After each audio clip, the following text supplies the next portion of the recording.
Gavėnia. Kas tai?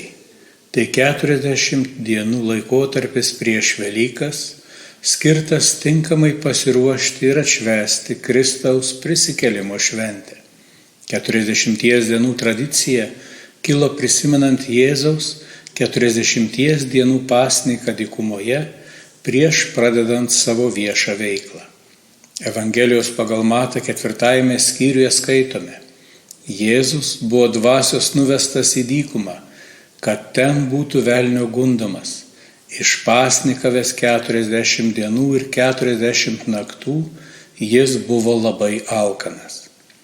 Jėzus dykumoje ruošės labai svarbiam darbui – suburti bendruomenę ir jai paskelbti Dievo meilę ir gailestingumą. O svarbiausia – išgelbėti žmones iš nuodėmės vergovės ir grąžinti jiems Dievo draugystę.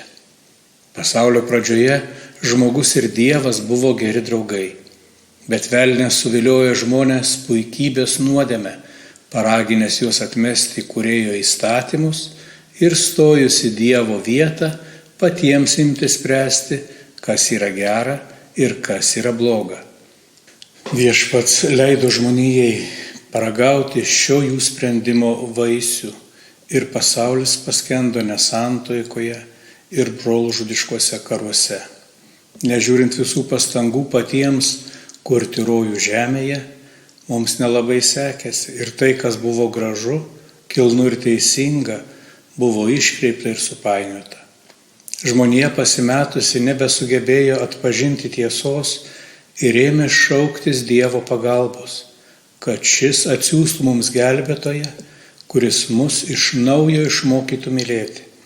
Meldė siųsti atpirkėją, kuris išlaisvintų žmoniją iš velnio pinklių ir grąžintų mums Dievo vaikų garbę ir amžino gyvenimo paveldą. Taigi Dievas siunčia savo sūnų ir jis prieš užmokėdamas savo gyvybę už visų mūsų nuodėmes. Stop. Gyvybę už nuodėmes? Apie ką čia dabar? Grįžkime prie pradžios. Išminties knygos 2 skyriuje skaitome: Juk Dievas sukūrė žmogų, kad būtų nemarus, padarė jį savo amžinybės paveikslą, bet per velnio pavydą mirtis atėjo į pasaulį. Dievas sukūrė visatą tvarkingą ir pavaldžią jo dėsniams. Visa, kas sukurta, paklūsta jo tvarkai ir visa jo galia laikosi. Niekas atsiskyręs nuo Dievo negali išlikti, nes jis viso buvimo šaltinis. Atsiskirti nuo Dievo lygu nustoti būti, taigi teisinga, kad nuodėmės kaina mirtis. Ta kaina moka kiekvienas žmogus, nors sukurtas būti nemirtingu. Bet kūno mirtis nėra blogiausia, kas gali nutikti. Atskirta nuo Dievo, mūsų dvasia taip pat negali gyventi. Tad Jėzus atlieka nuostabų dalyką. Būdamas žmogumi, jis gali prisiimti mūsų dalią. Pats būdamas be nuodėmės, gali save pasiūlyti vietoje nusidėjėlio, o būdamas Dievas, tuos neįkainuojamus mainus gali padauginti iki begalybės, tapdamas atpirkėju visiems žmonėms. Na va, išsiaiškinome, grįžkime prie gavėnios, kad jis prieš užmokėdamas savo gyvybę už visų mūsų nuodėmes, pamokytų ir mus, kaip jau šiame gyvenime pasipriešinti velniui ir gyventi pilnavertį Dievo vaikų gyvenimą. Bažnyčia, ruošdamasi priimti Velykinę atpirkimo iš amžinos mirties dovaną, kviečia Jėzaus pavyzdžių stoti į kovą su blogiu, kurį galime sutikti kiekvienas savo gyvenimuose, kad kartu su Kristumi galėtume švęsti naujo gyvenimo pergalę. Jėzus moko gyventi ne vien duona, bet ir Dievo žodžiu, atminti, kad nepiknaudžiautume Dievo globą ir jo meilę, bet visomis jėgomis stengtumės vykdyti viešpaties valią. Galiausiai atminti, kad tik Dievui priklauso aukščiausia garbė ir tiesa.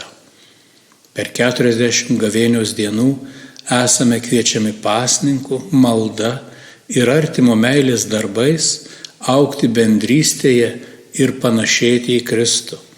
Tai ypatingos malonės metas, kada galime su Dievo pagalba įveikti ydas ir augti šventume. Apmąstykime, su kokiu blogiu savo gyvenime norime kovoti, ko iš Dievo prašyti ir melsti. Neužmirškime maldoje palaikyti ir vienas kito. Apsimarindami nuo maisto ir atsisakydami kai kurių pramogų, ugdome valią ir prisimename Jėzaus pamokymą, kad šalia žemiško maisto mums būtinas ir Dievo žodžio valgis. Galiausiai, paremdami stokojančius, atlikdami artimo meilės darbus, mes galime tapti Dievo dosnumo dalininkais, prisimindami Jėzaus paraginimą: dovanai gavote, dovanai ir duokite.